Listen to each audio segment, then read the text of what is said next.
Bienvenue dans BK Podcast.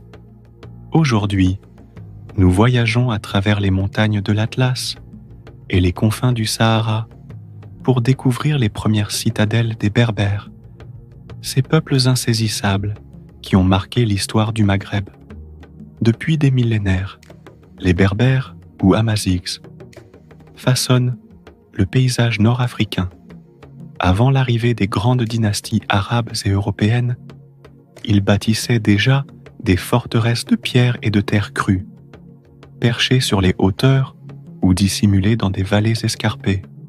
Ces citadelles servaient à protéger les caravanes, abriter les familles et affirmer une souveraineté face aux invasions. Les Ksur et Agadir, ces greniers fortifiés, témoignent d'une ingéniosité architecturale impressionnante. Les murs épais, les ruelles labyrinthiques et les tours de guet permettaient aux Berbères de résister aux attaques et de préserver leurs réserves de céréales et d'eau, indispensables à leur survie en milieu aride. Ces citadelles n'étaient pas seulement des bastions militaires, elles étaient aussi des foyers de culture où l'on transmettait oralement les mythes fondateurs, où l'on célébrait les saisons avec des danses et des poésies, et où les artisans sculptaient le bois et forgeaient le métal avec un savoir-faire ancestral.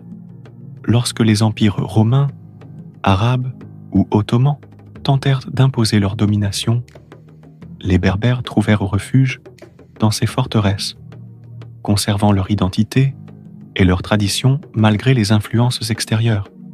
Certains de ces sites, comme Aït Ben Haddou au Maroc ou les Ksur du sud algérien, témoignent encore de cette résilience. Aujourd'hui, que reste-t-il de ces citadelles ? Certaines sont abandonnées, d'autres classées au patrimoine mondial. Mais l'esprit de ces bâtisseurs demeure, vivant à travers les peuples amazighs, leurs coutumes et leur attachement à leur terre. Merci d'avoir voyagé avec nous à travers l'histoire.